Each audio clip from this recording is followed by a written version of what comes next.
Hi, everyone. So we are getting now till the tail end. I'm going to introduce myself. My name is Barbara Negroe. I am the AESQ representative for GE Aerospace. I've been part of AESQ for, I guess, at least 5 years now, maybe 6. Really happy to be part of this organization. And right now, kind of finally, we're going to talk about creating a zero defects movement.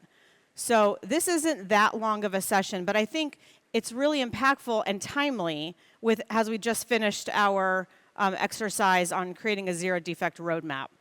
So creating a zero defect roadmap, I'm trying to talk loudly so you can hear me over the rain. Creating a zero defect roadmap is critical. And as we could see when we assigned owners to each section of the reactive, proactive, preventative items, that quality was an owner for how many? How many would you say? Was it the majority? Yes? I think so. And so if that's the case, you know, how will we do this? How are we going to actually execute on our zero defect roadmap by ourselves or all alone? And I think we can realize that that's not really possible. Some of the first steps we need to do is have the vision, and having that vision sometimes means you feel all alone, right? It's me against the world. I'm trying to change my organization, and nobody's coming on board. It's an uphill battle every step of the way. You know, how are we ever going to get there? And so that's a little bit about what we're going to talk about today.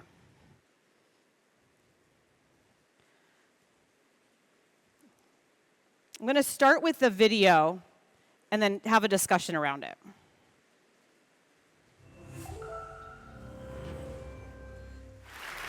So ladies and gentlemen, at TED we talk a lot about leadership and how to make a movement. So let's watch a movement happen, start to finish, in under 3 minutes and dissect some lessons from it. First, of course you know, a leader needs the guts to stand out and be ridiculed. But what he's doing is so easy to follow. So here's his first follower with a crucial role. He's going to show everyone else how to follow. Now notice that the leader embraces him as an equal. So now it's not about the leader anymore, it's about them, plural. Now there he is calling to his friends. Now if you notice that the first follower is actually an underestimated form of leadership in itself. It takes guts to stand out like that. The first follower is what transforms a lone nut into a leader.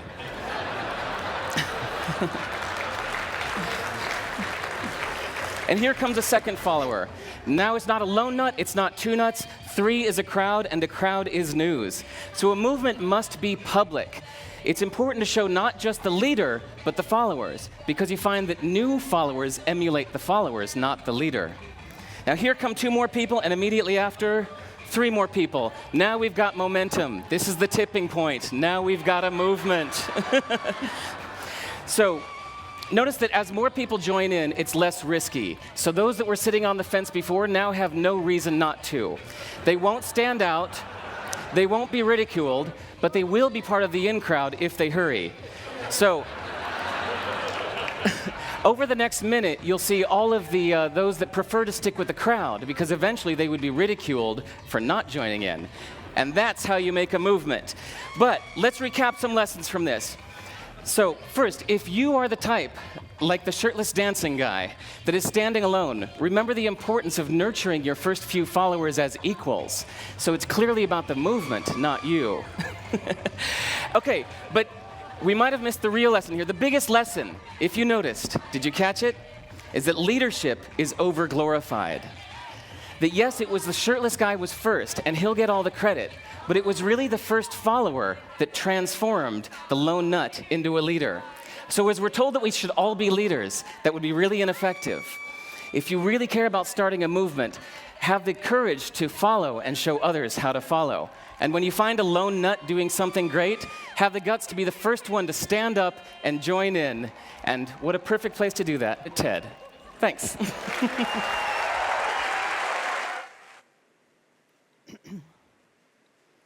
All right, so however crazy that video was, we can't get over the fact that it hits the mark really, really well on being a first follower, creating a movement, and how you really have to just kind of get out there. I mean, I think some of the traits I see in that, besides the really bad dancing, is the vulnerability that they had to kind of go out there and say, it's time to dance, right? Or it's time to start on this zero defect movement. Not taking no for an answer. I'm sure a lot of people said, please sit down, right? And he didn't. He's like, nope, we're going to continue to go. And it takes a lot of that, not taking no for an answer, being vulnerable, being humble, you know, and I think more importantly than anything, building that guiding coalition. So think about in your sites, in your companies, depending on what roles you're in, who is important to get on the team in order to build that guiding coalition? Because alone, it's going to be very, very difficult. Do you already have that first follower? Are you a first follower of somebody in your company that's driving hard, that you can kind of bring more people along? Really, really critical to think through that in terms of the execution of the zero defect culture and strategy. Some of the principles around zero defects, I think we talked a lot about today. But quality is defined as conformance to customer requirements. You know, when we looked at the reactive, proactive, preventive, there's a lot of discussion in there of what affects what, you know, in terms of the requirements. The customer expects good product all the time, you know, at rate, zero defects. And those are the requirements. So it's about how you can meet it in the most effective and efficient way. Zero defects. You hear a lot of people say, we're never going to get to zero defects. That's a dream. It's impossible. We've never been there. We're never going to get there. But what a zero defect culture really is saying is that we are intolerant of defects, and every person along the way has to do their part and actively participate in a zero defect strategy. That means all the way from sales to engineering to operations, quality, ME, all can do their part. And if we all do our part towards zero defects, we're going to get that much closer. I mean, it's inevitable, right? A lot better than if you're doing nothing right now. Definitely not inspecting in quality, but preventing quality, et cetera. So good principles around zero defects to remember. I think something we also just saw in the game, and that's why that game was so effective, is that there's traditional improvement plans that we're all very accustomed to and used to, and I think we can see now that a lot of those end up more in the reactive space. And then there are some of the proactive and preventive that follow the zero defect strategy towards improved quality. So to just traditional improvement methods we'll find very kind of safe in our space. It's all about, you know, okay, wait for something to happen, then go understand what happened, root cause it, and then corrective action, those root causes, to ensure that it doesn't happen again. And then you move on to the next problem. You do all of that, and then you move on to the next problem. And we can see that that's a lot of reactive space. Whereas if we go to a zero defect thinking mindset, which really falls into the proactive and preventive, you know, what do we want to happen? Let's think about that. That's a PFMEA, right? That's understanding your PFD, your process flow diagram, putting all those pieces together. What could go wrong? Understanding the risks at every level of the process, and then abating them, because when you know the risk, you have an opportunity to abate the risk. If you don't know the risk, there's no way you can prevent it from happening. It'll just be luck if it doesn't happen. Nothing that we did specifically. And then manage the process and use the feedback. I think we call that SPC in there. And so tying all of this together, it really helps to see that, you know, you just created your zero defect roadmap. Now it's time to build your guiding coalition, maybe be a little vulnerable on your own to be out there kind of saying some things that aren't popular right now, depending on where your company is in their journey. Some people could be very against it. Some people have great leadership that are pushing every step of the way.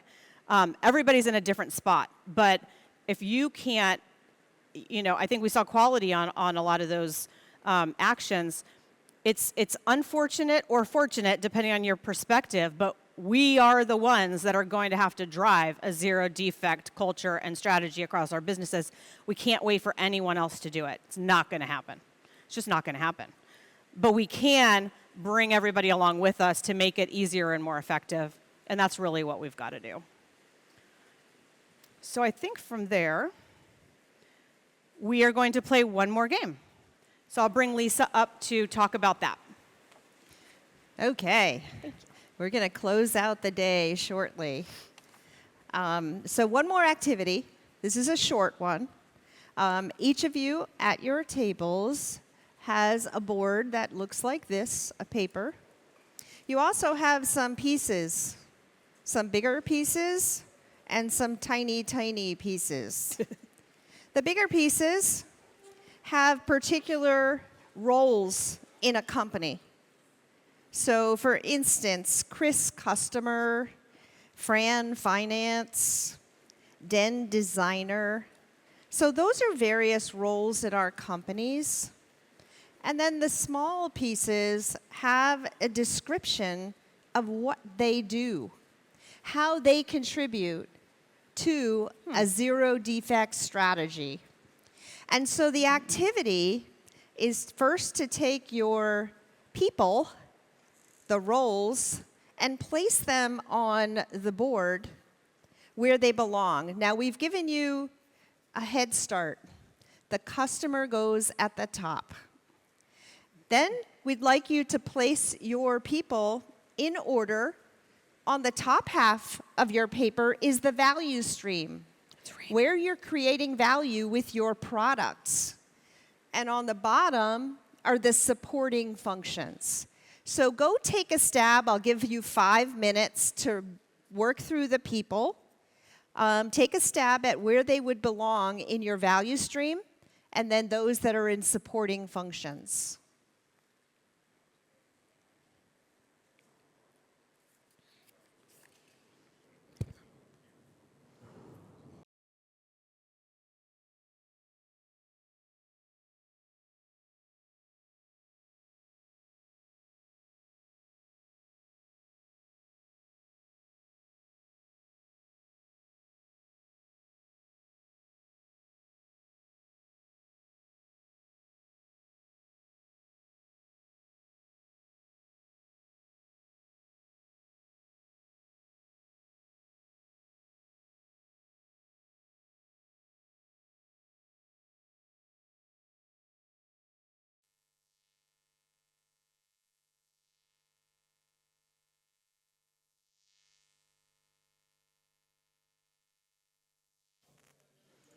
Okay, it looks like tables are wrapping up. So the customer in the top. What's the customer's role? We have a mic runner. Anyone? What's the customer's role? On the little tiny pieces of paper?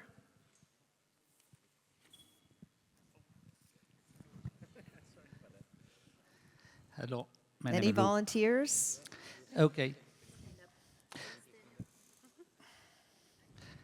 The customer must set the expectation, so the most suited is to set expectation of what the products of service must to do, satisfy the requirements. Excellent. Yes, the customer sets the expectation, sets the requirements, and that flows into whom? Who's at the top left of the value stream? Who takes the customer requirements?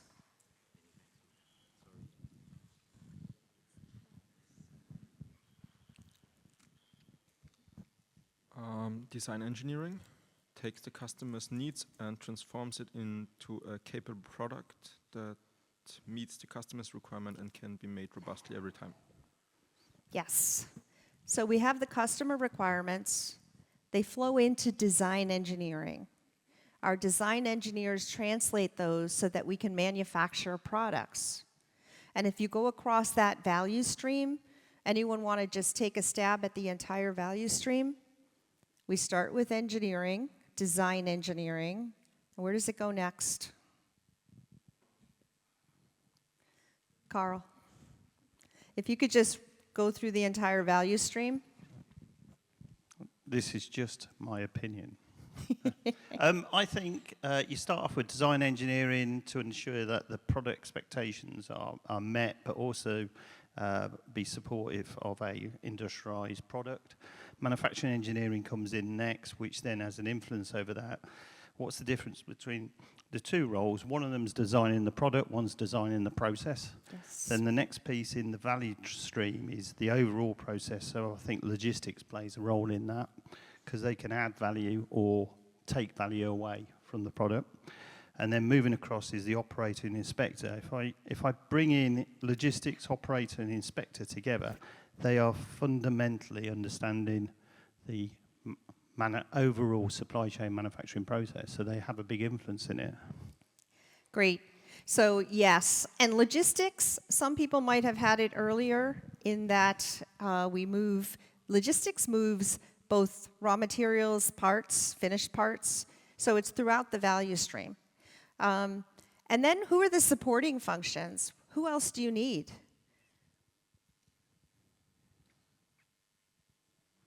What about talent? Who manages, and it may be different in your company. We have all different looking organizations, but who would manage the talent, recruiting the best talent for your company?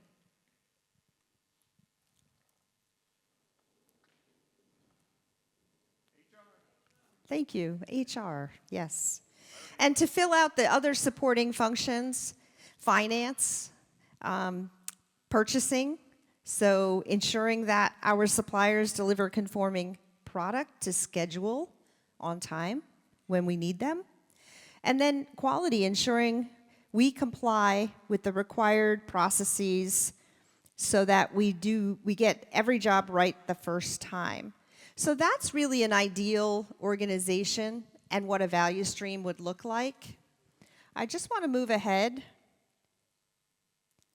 to a few questions. Do you have all these roles at your companies? What does your organization look like? And if not, then is it okay for people to have two hats, do two jobs?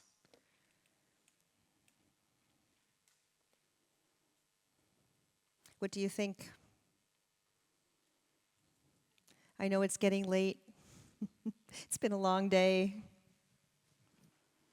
Do you all have all of those roles in your companies? Maybe a show of hands. Raise your hand if you have all those roles.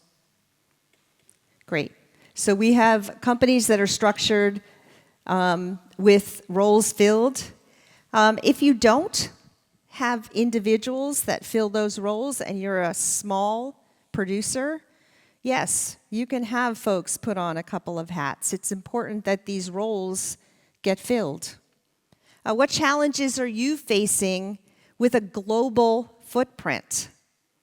So most of us have a global footprint, our own manufacturing, our own sites, our supply base.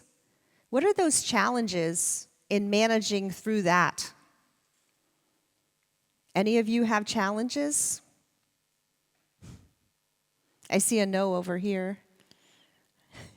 None.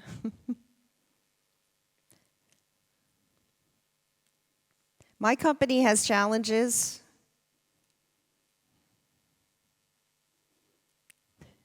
What's that?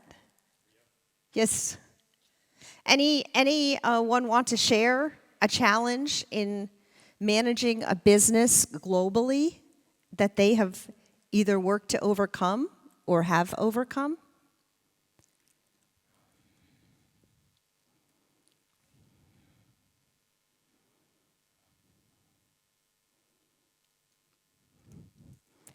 AESQ members? So I think many of us, if you're a large company, do have challenges that we're working to overcome. Communications, time. I mean, you might have manufacturing in the United States, and you might have design engineering in Poland, or in India, or somewhere else in the world. So it's really a bigger challenge to connect and to actually have the value stream that talks to each other and has a closed loop on improvement. So the other piece of this is to really focus on what's in it for them in terms of achieving zero defects. So as you think of the different roles in your companies, why would they be invested in achieving zero defects? It helps with the movement. Why would design engineering want to engage? Why would finance want to engage? So think about your own organizations as you're creating a zero defects plan and what's in it for them. We often have to propose improvements in terms of business cases, financials. Think about that as you're preparing to go back to your own organizations and implement what you need to do to create a zero defects plan and a zero defects culture.